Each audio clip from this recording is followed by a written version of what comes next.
김어준의 뉴스공장. 네, 3부 시작하겠습니다. 시작하기 전에 2부에서 국민의당의 장진영 최고위원 오시고 말씀 들었는데 제가 시작하기 전에 방송 들어가기 전에 오늘 하시고 싶은 말씀 다 하시라고 말씀드렸었는데 제 시간배분에 실패해서 너무 아마추어라 그래서 예, 하실 말씀 다 못하셨다고 네. 긴급 민원을 제기하셔서 제가 버텼습니다. 예, 바로 약간 시간을 편성을 했습니다. 우리 뉴스공장이 이렇게 민주적입니다. 공장장님이 어떻게 하셨는지 저는 잘 모르겠고요. 공장장도 그랬습니다. 예. 네. 제가 궁금한 거는 거의 다 여쭤본 것 같고요. 오히려 이제는 의원님께서 오늘 내가 이 자리에 나오면 꼭 이야기는 해야 되겠다라고 생각하셨던 부분, 그 말씀을 좀 말씀 주시면 좋겠습니다. 예. 발음을 정확하게 해주십시오. 의원이 아니고요. 위원입니다. 위원. 제가 말이 시가 되라고 그렇게 해드리는 건데. 감사합니다. 실망입니다. 그만 좀 괴롭히십시오. 아니, 다른 의원들께서 항의를 하실 수 있어서. 예, 관심 없습니다, 저는. 네. 예. 네, 그래서 질문이 뭐죠? 하시고 싶은 거, 내가 오늘 여기 나오면 이 얘기 꼭 해야 되겠다. 네. 전 질문하면 이제 답을 충실히 하려고 나왔고요. 네. 예, 일단은, 저희가 지금 전당원 투표를 사실은 제가 제안을 한 거예요.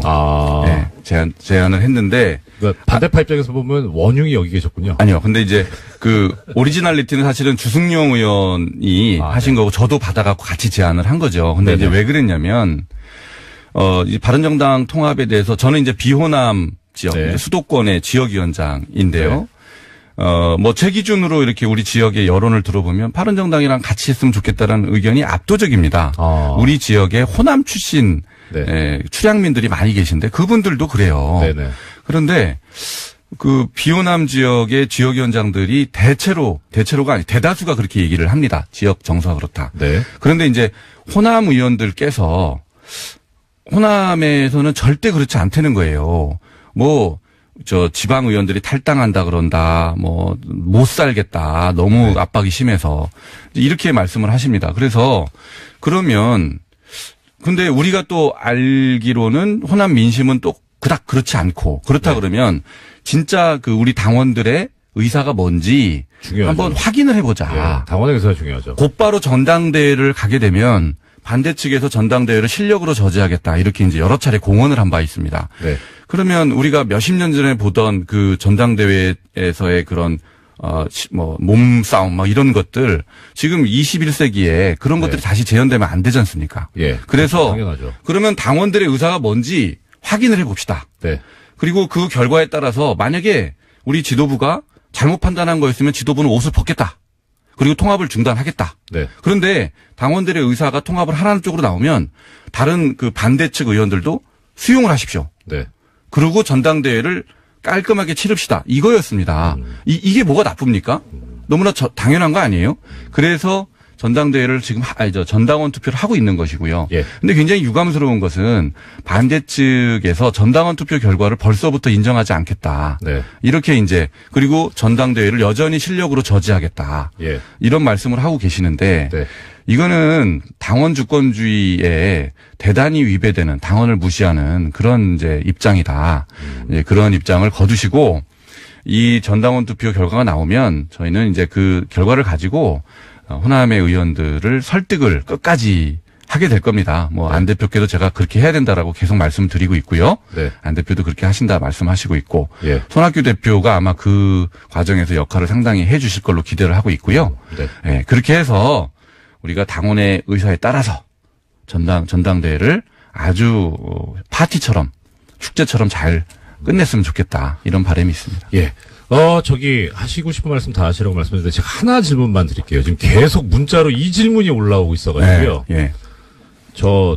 장 의원님께서 유여의 자유한국당 최고위원하고 친하시다고. 예. 영입 의사가 있으신지. 질문이 계속 올라오는데. 우리 국민의당이에요? 예. 유여의 의원은 저하고 방송을. 네.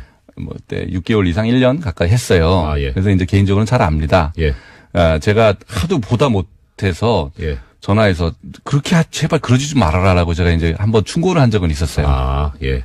근데 영입이사까지는 아니다.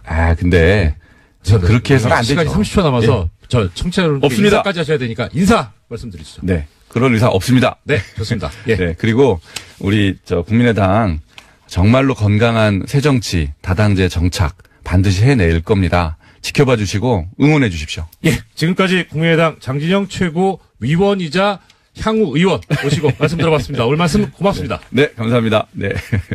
화이팅.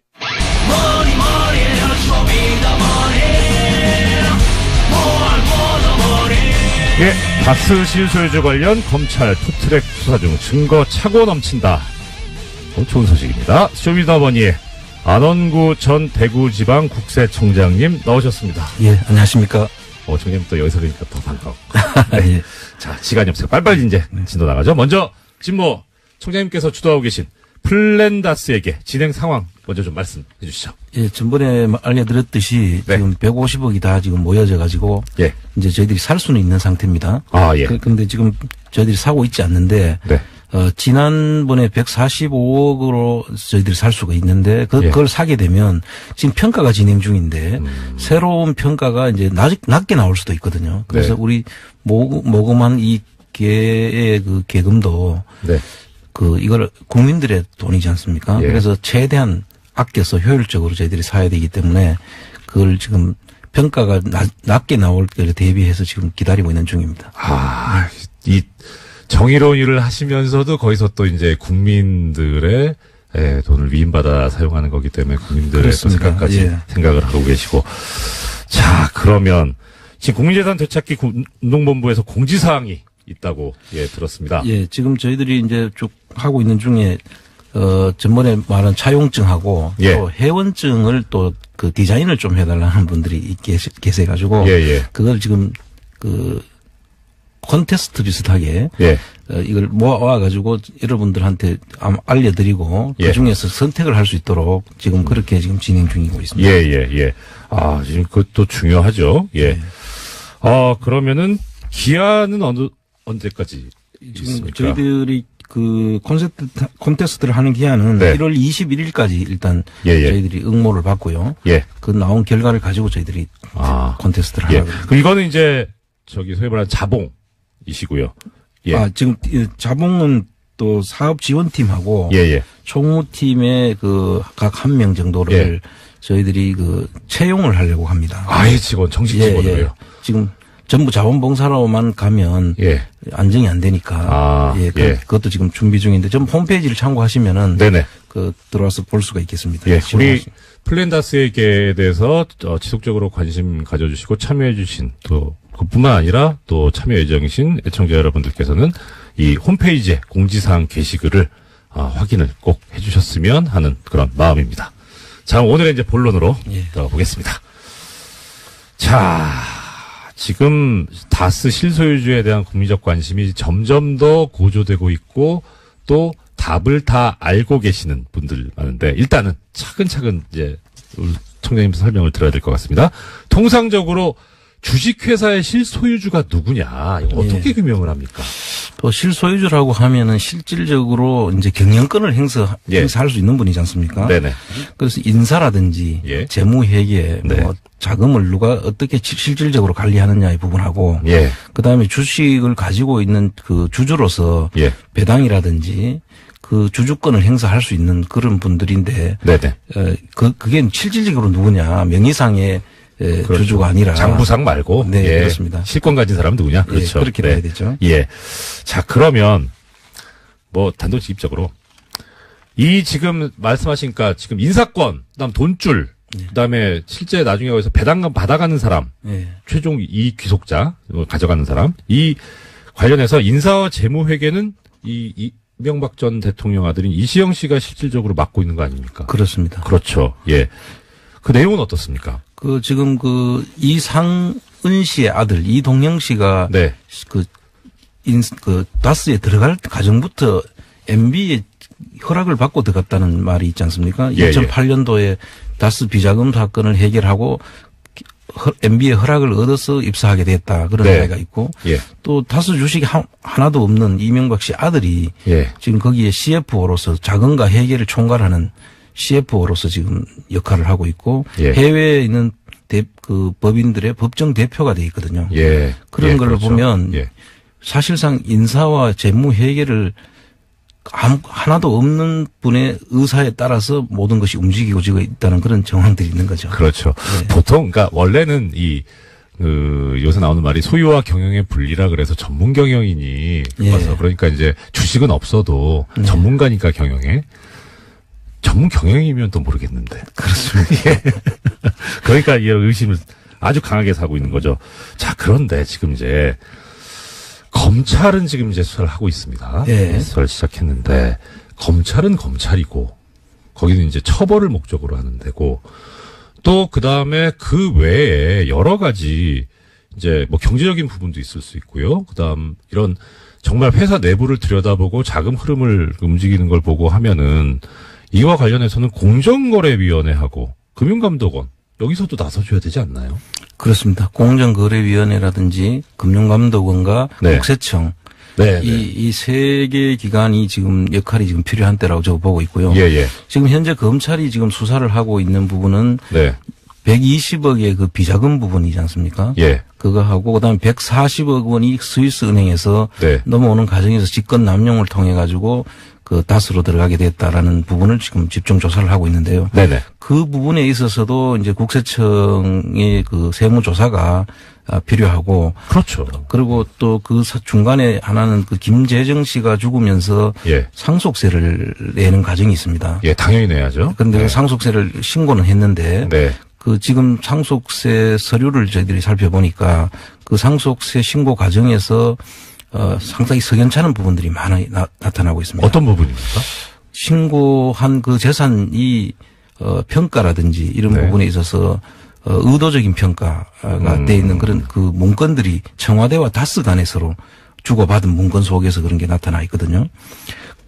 헐, 아니 이 상속세는 그 기본적으로 재산을 가진 분이 사망을 하면 그것이 상속인에게, 뭐 보통 이제 자녀죠. 그죠? 그렇죠. 예.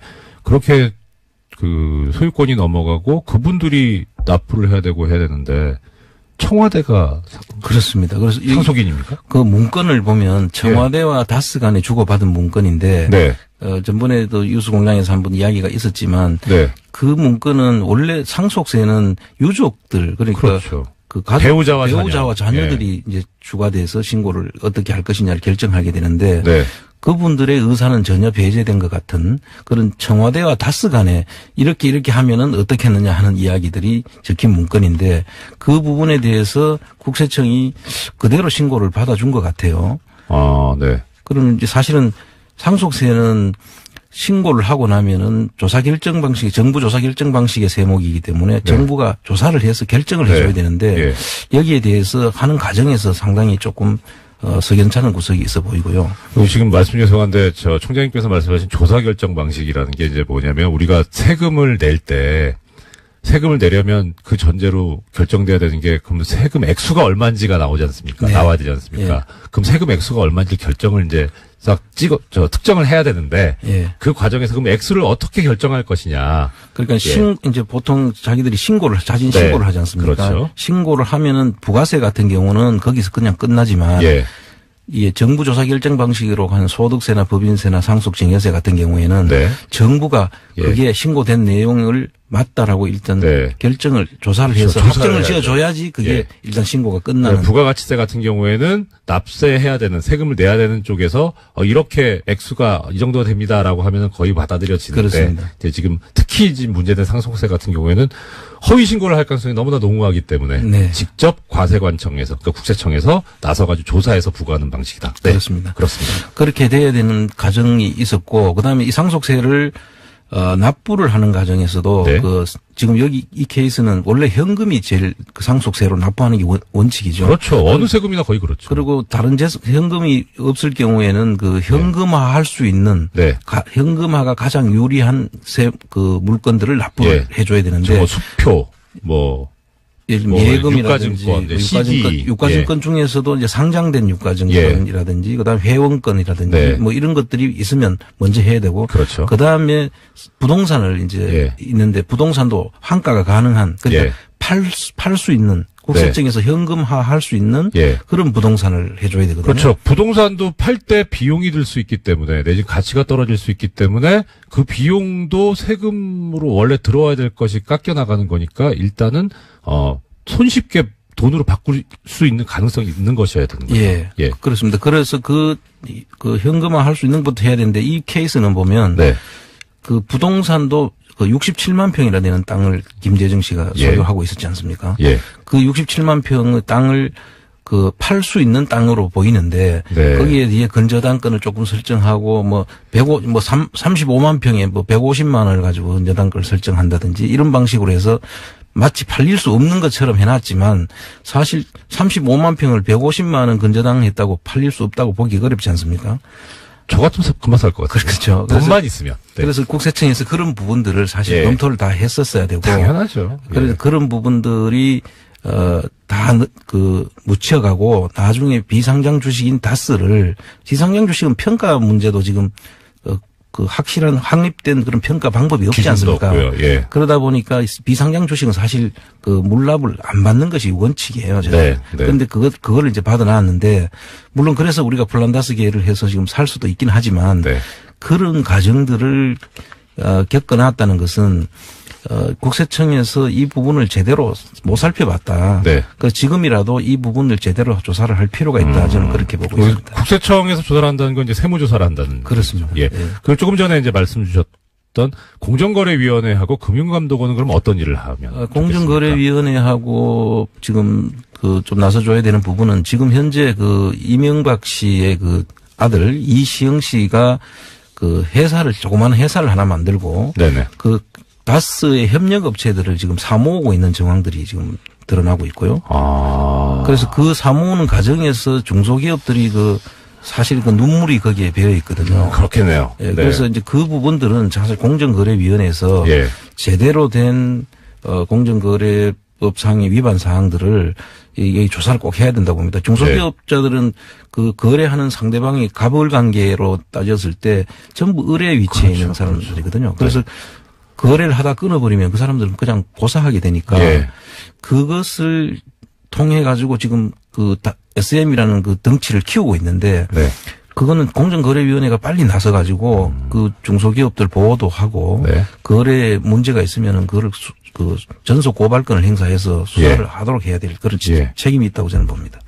제가 사실 이 집 워낙에 또 전문적인 부분이고 청장님께서 잘 알고 계시기 때문에 제가 질문만 드리고 있는데 끼어들 틈이 없지만 끼어든다면 전속 고발권 이게 뭐냐면 보통 요런 것만 이제 말씀드릴게요. 고발은 원래 고소는 피해자가 수사기관에 수사해 주세요 하고 얘기하는 게 고소고 그렇죠. 고발은 피해자가 아닌 제3자가 하는 게 고발인데 어떤 처벌을 할 때 법적인 요건으로 고소나 고발이 있어야만 처벌을 하는 그런 범죄들이 있습니다. 이거를 통상 친고죄라고 부르죠. 그런데 이런 공정거래위원회 사건이나 조세범, 국세청이 나서야 되는 이런 사건에서는 아까 말씀드린 대로 고발의 권한이 피해자가 아닌 제3자한테 있다고 말씀드렸는데 제3자도 그냥 제3자가 아니라 과세관청, 그러니까 국세청만, 뭐 세무서만, 내지는 공정거래위원회만. 그러니까 예를 들어 저 같은 사람은 고발해봐야 이게 아무 법적인 효력이 없는 거죠. 그래서 그렇게 권한이 그 기관에 전속돼 있다 해서 전속고발권이다. 그렇게 보는 거죠. 너무 설명을 잘 해주셔서 좀 제가 자꾸 말씀을 끊는 것 같아요. 좀 죄송합니다.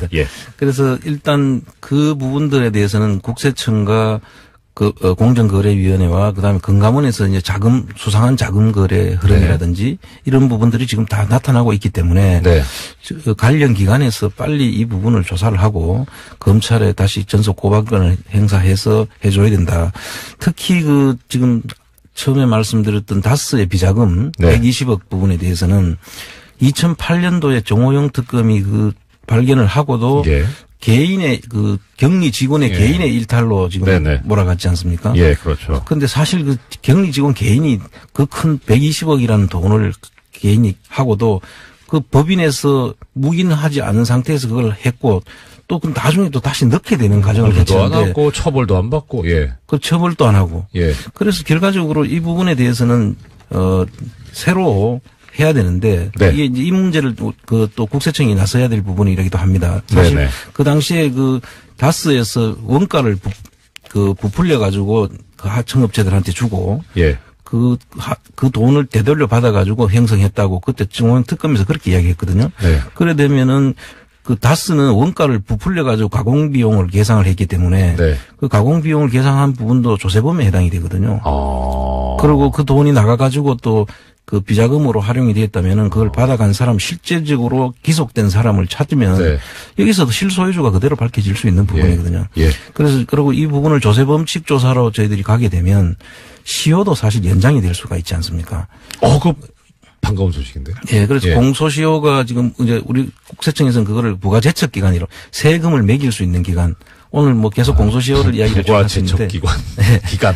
그러니까 부과는 아시죠, 애청자님들. 부과 매기는 거. 예. 제척이라는 건 뭐냐면 못한다는 겁니다. 피한다는 거. 그렇죠. 이게 피해야 하는 반드시 피해야 하는 그러니까 부과제척이라는 거니까 세금을 매기는 수가 없게 되는 기간. 그렇습니다. 결국 좀 전에 말씀드렸지만 공소시효하고 같은 맥락인 거죠. 네. 예. 그래서 이제 그 기간이 다 따고 지금 해서 내년 2월 달이 뭐 다 지났다 이렇게 이야기하는데 사실 조세범칙 조사로 이제 전환을 하게 되면 네. 조세범 처벌법의 그 형사법 아니겠습니까? 예, 처벌법도. 그렇죠. 예. 이거 그냥 세법이 아니라. 예, 처벌법이니까. 처벌법이니까 네. 형사법인데. 네. 그래 가면은 이 시효가 10년으로 이제 늘어나지 않습니까? 예. 그렇기 때문에 그렇죠. 사실 국세청이 2008년도를 신고로 보면 2019년 3월 달까지가 적어도 이제 시효가 늘어날 수 있기 때문에 그래서 지금 공소시효 문제를 지금 다루는 그 검찰 쪽에서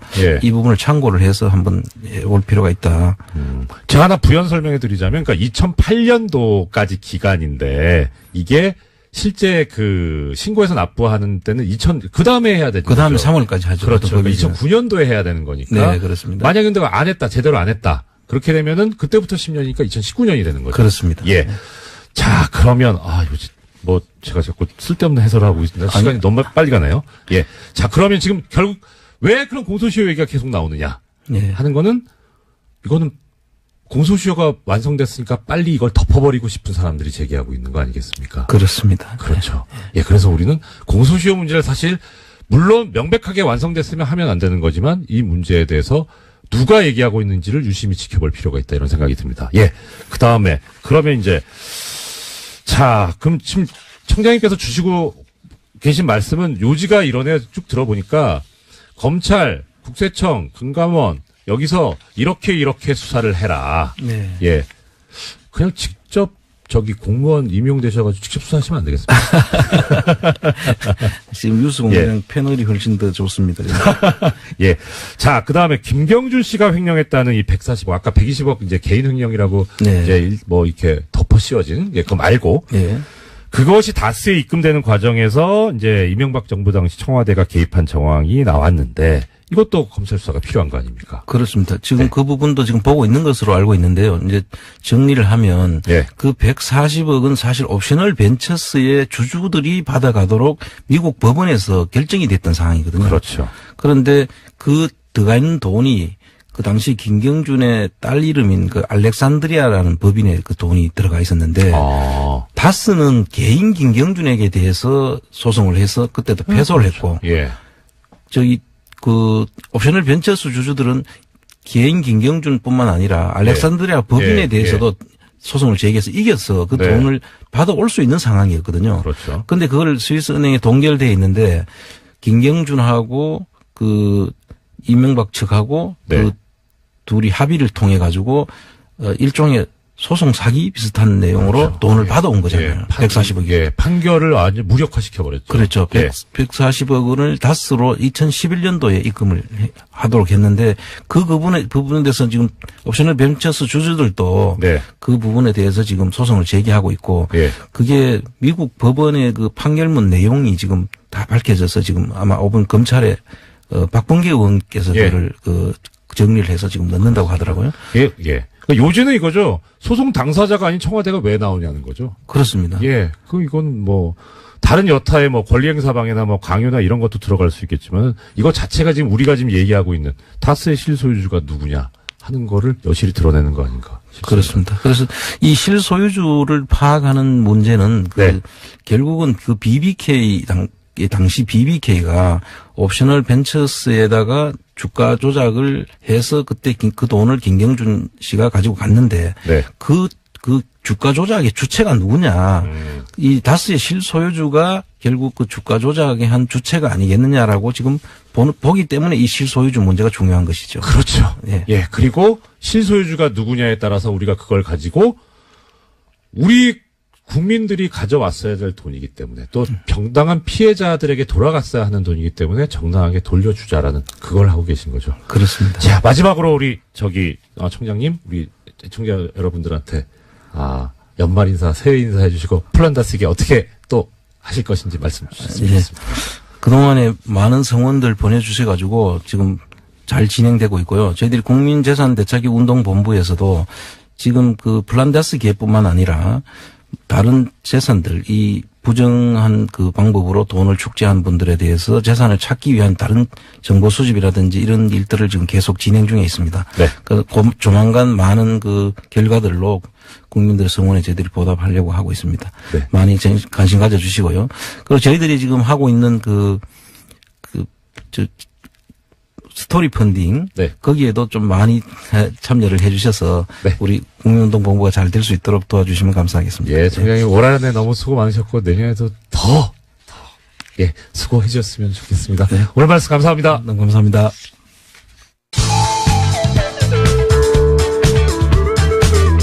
김어준이 바라는 것은 오직 진실과 정의 그리고 국입니다.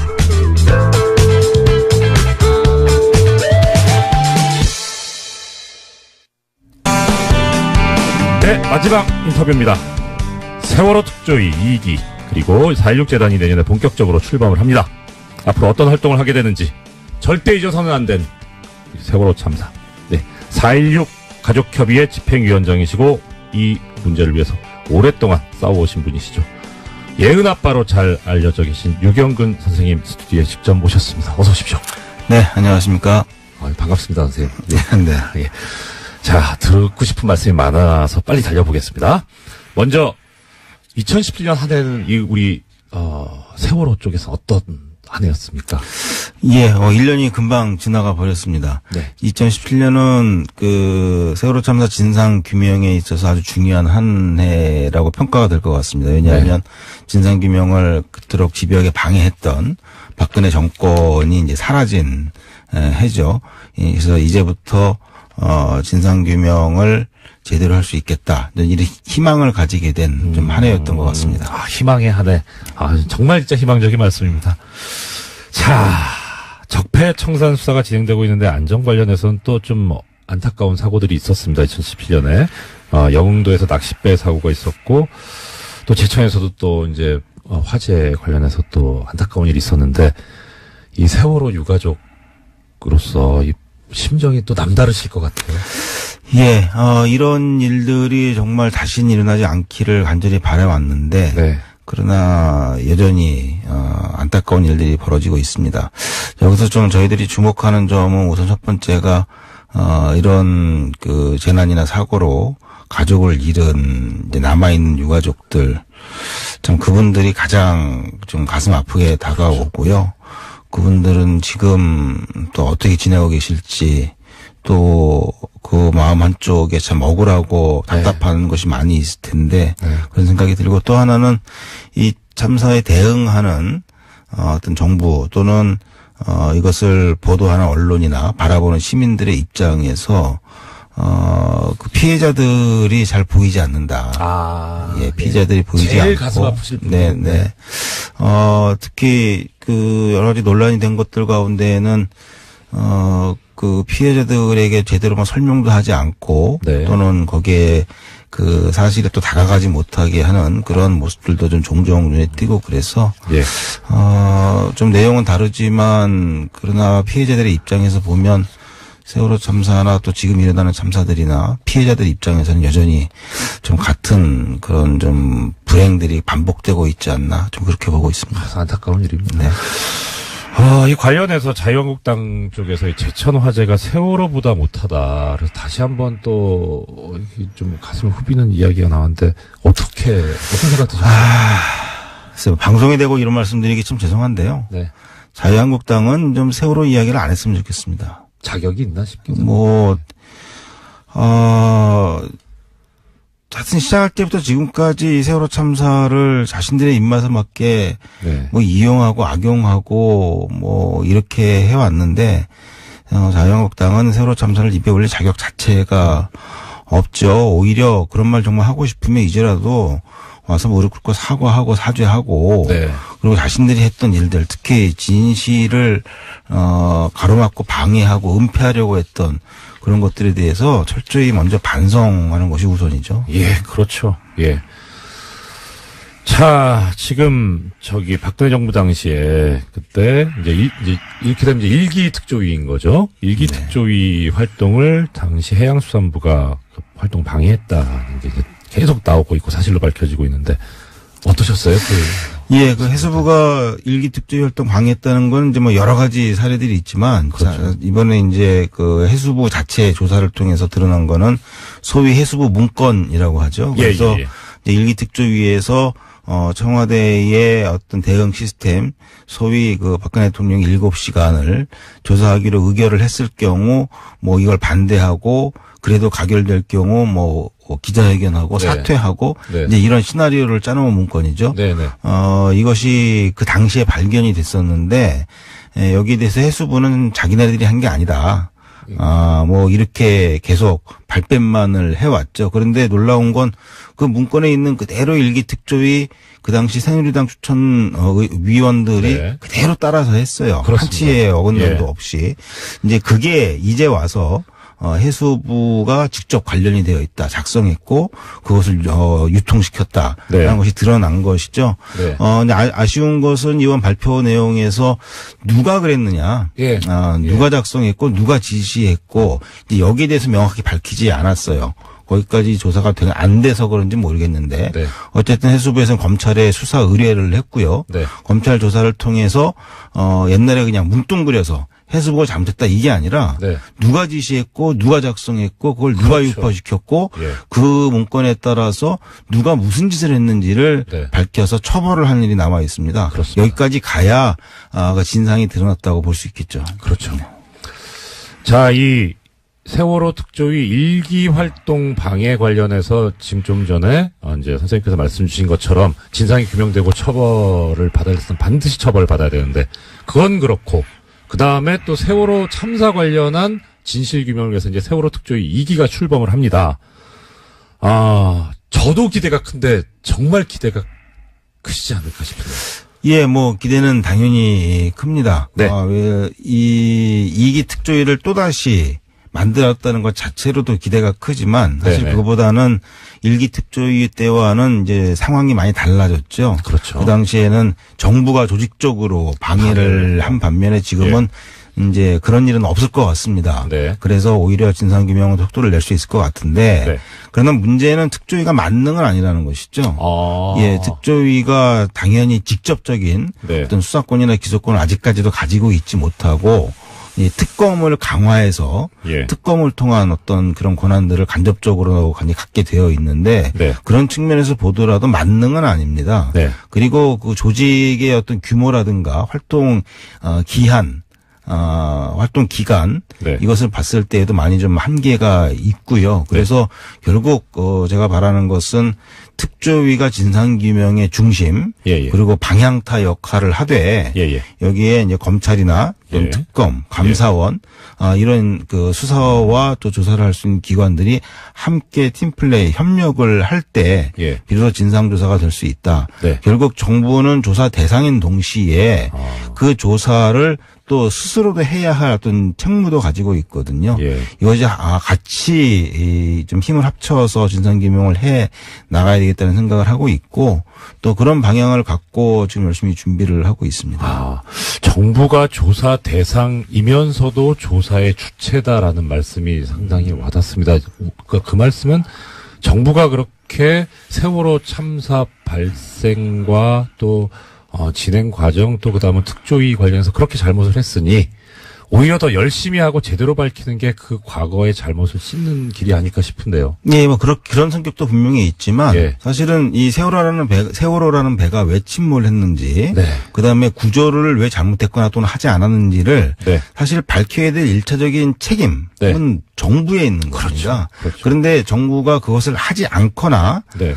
또는 못하게 막았기 때문에 사실 특별법이 필요했던 것이죠. 그렇죠. 만일 처음부터 정부가 제 역할을 제대로 했다고 그러면 지금 뭐 특별법이나 특조위가 없더라도 예, 그렇죠. 사실을 밝혀낼 수 있어야 하는 건데 네네. 이제 본연의 임무를 못했기 때문에 지금까지 온 것인데 이제라도 또 이제 대통령도 바뀌시고 정부도 바뀌었지 않습니까? 네. 그러면 물론 과거 정권의 일이지만 네. 하여튼 대한민국 정부의 연장선상에서 어떤 그 진실을 밝혀내고 또 이런 재발 방지를 위한 대책을 마련하는 그런 주체적인 역할을 정부가 반드시 해야죠. 네, 그렇죠. 예. 자, 지금 이제 특조위 말씀까지 쭉 해주셨는데, 특조위도 특조위지만 또 4.16 재단이 이 세월호 참사가 났던 4월 16일에 그 날짜를 딴 4.16 재단도 설립이 된다는 소식을 들었습니다. 어떤 재단인지 또 이 설립되게 된 배경이 무엇인지 또 말씀을 주셨습니다. 예, 보통 많은 분들이 이 재단 이야기를 하면 네. 우선 좀 색안경을 좀 많이 끼시는 분들이 있어요. 이미지를 많이 망쳐놨죠. 예. 뭐 저도 마찬가지 입장이었고요. 이제 뭐 천안함 사태라든가 그렇죠. 그 외 여러 가지의 어떤 그런 일들이 있을 때마다 사실은 재단을 계속 만들어 왔습니다. 네. 그런데 얼마 전에 제가 천안함 그 유가족들을 통해서 들은 이야기를 보면 그 천안함 재단에서는 그 재단 그 공금이죠. 그걸 갖고 거기에 뭐 간부들이 천안함이 가까이서 보이는 그 해군 골프장에서 골프를 쳤다. 뭐 이런 얘기도 듣고 그랬는데 어쨌든 재단이 제 역할을 못 해왔습니다. 그리고 오히려 그 재단은 뭐 은퇴한 뭐 공무원이라든가 뭐 군인이라든가 뭐 이런 사람들의 어떤 일자리 창출의 개념으로 자꾸 접근을 하는 경우도 그렇죠. 분명히 있었고요. 가장 문제가 되는 것은 이 정부가 그 본래의 뜻에 맞지 않게 자신들의 입맛대로 이것을 운영하기 위해서 좀 이렇게 해왔다는 것이죠. 그런데 이제 이 4.16 재단은 그럼에도 불구하고 저희들이 이 4.16 재단을 추진을 하고 있는 것은 더는 그렇게는 하면 안 되겠다는 것이고 어떻게 이런 그 4.16 참사와 같은 일들이 반복되지 않도록 하기 위해서는 온 사회가 안전한 사회로 나가기 위해서 많은 일들을 해야 되는데 법적으로도 그러한 그 일들을 해나가는 주체로서의 재단이 필요합니다. 그래서 결국 이 재단을 만드는 과정부터 좀 제대로 해야 되겠다. 그래서 저희 유가족들과 또 피해자들과 그리고 국민들이 함께 만드는 재단이 되어야 되고 그것이 어느 한쪽의 세력이나 무슨 이쪽에서 뭐 이용해 먹는 재단이 아니고 실질적으로 그 안전한 일들, 안전을 위해서 해야 할 일들을 주도해 나가는 재단으로 좀 만들고 싶은 거죠. 시간이 또 많이 지났네요. 마지막으로 선생님 이거 말씀 주셨으면 합니다. 자, 이 재단이 앞으로 어떤 활동을 할 건지 하고 국민들이 어떻게 참여하면 되는지 30초 안에 좀 말씀해 주시겠습니다.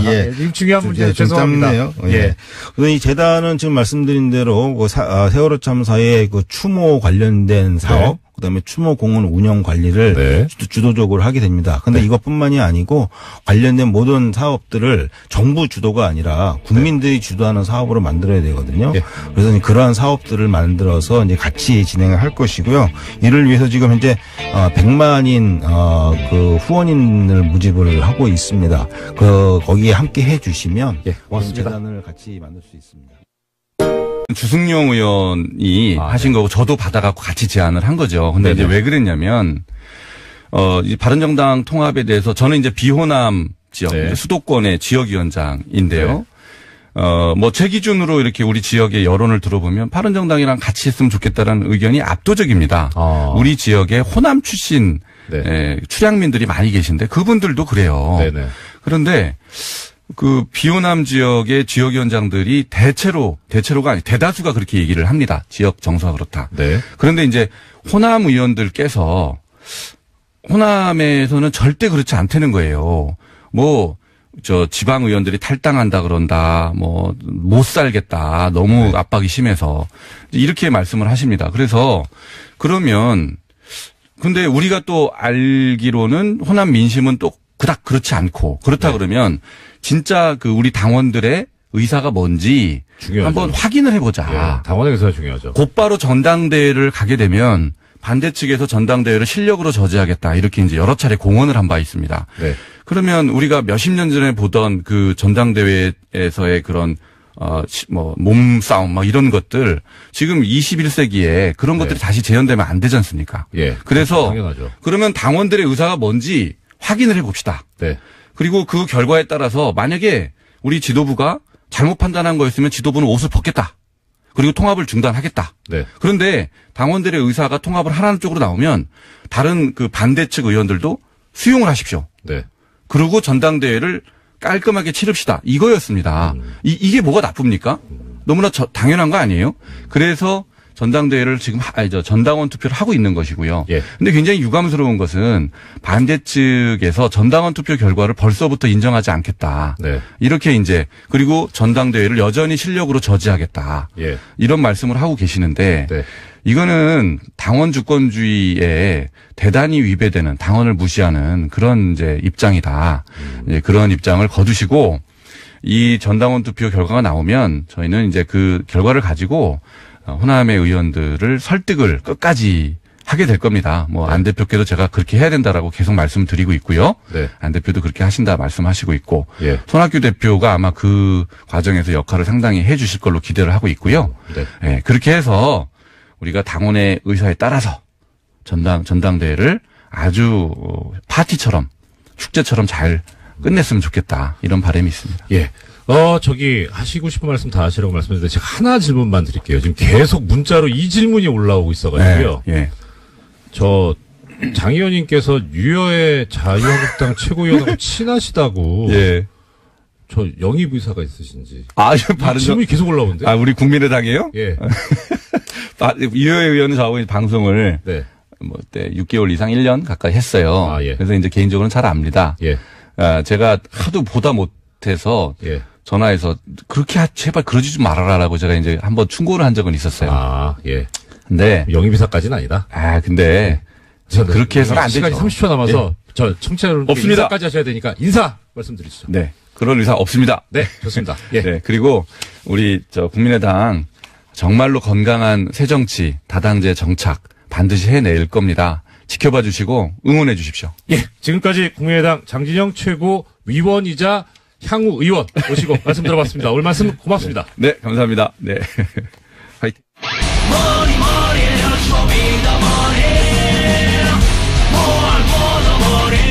예, 다스실 소유주 관련 검찰 투트랙 수사 중 증거 차고 넘친다.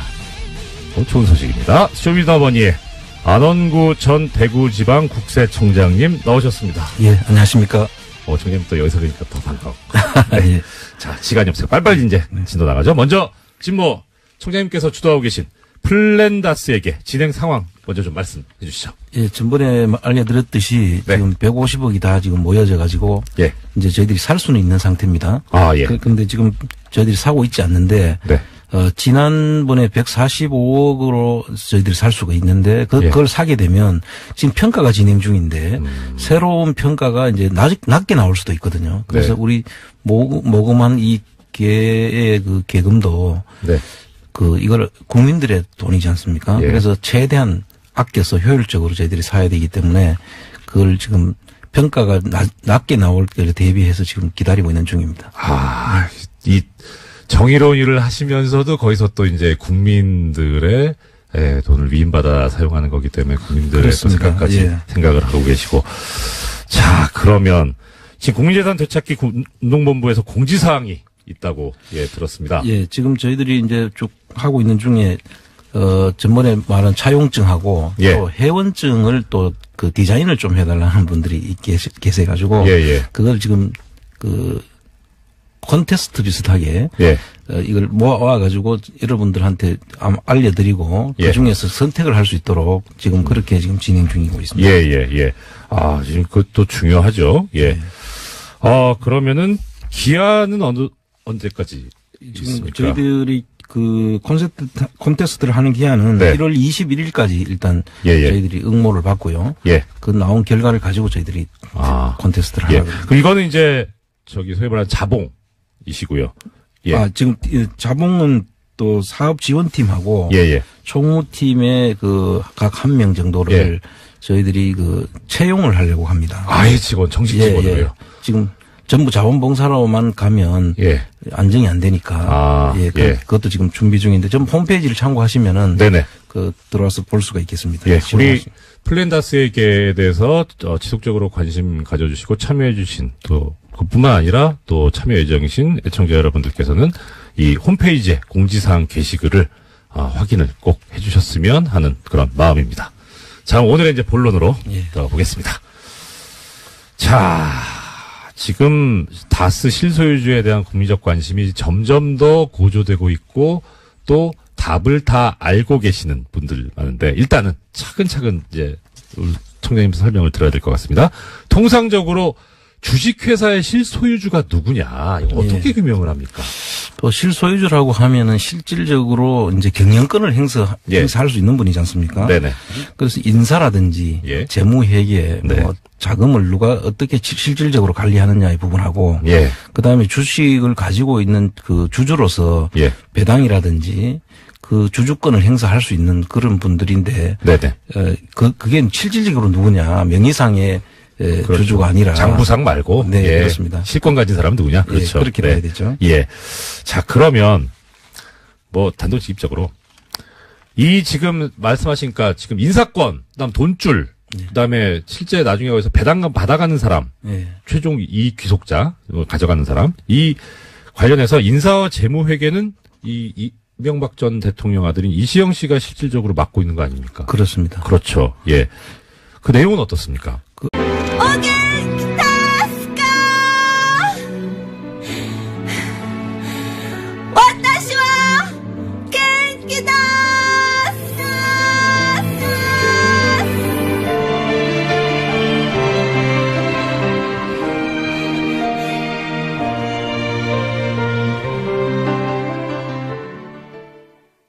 김어준의 뉴스공장.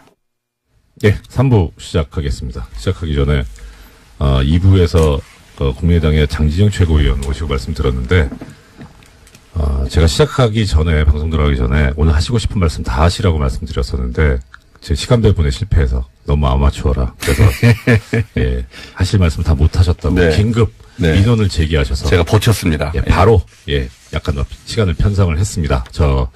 우리 뉴스공장이 이렇게 민주적입니다. 공장장님이 어떻게 하셨는지 저는 잘 모르겠고요. 공장장도 그랬습니다. 예. 네. 제가 궁금한 거는 거의 다 여쭤본 것 같고요. 오히려 이제는 의원님께서 오늘 내가 이 자리에 나오면 꼭 이야기는 해야 되겠다라고 생각하셨던 부분, 그 말씀을 좀 말씀 주시면 좋겠습니다. 예. 발음을 정확하게 해주십시오. 의원이 아니고요. 위원입니다. 위원. 제가 말이 씨가 되라고 그렇게 해드리는 건데. 감사합니다. 실망입니다. 그만 좀 괴롭히십시오. 아니, 다른 의원들께서 항의를 하실 수 있어서. 관심 없습니다, 저는. 네. 예. 네, 그래서 질문이 뭐죠? 하시고 싶은 말, 내가 오늘 여기 나오면 이 얘기 꼭 해야 되겠다. 네. 전 질문하면 이제 답을 충실히 하려고 나왔고요. 네. 일단은, 저희가 지금 이 전당원 투표를 사실은 제가 제안을 한 거예요. 네, 제안을 했는데. 반대파 입장에서 보면 원흉이 여기 계셨군요. 아니요. 근데 이제 오리지널리티는 사실은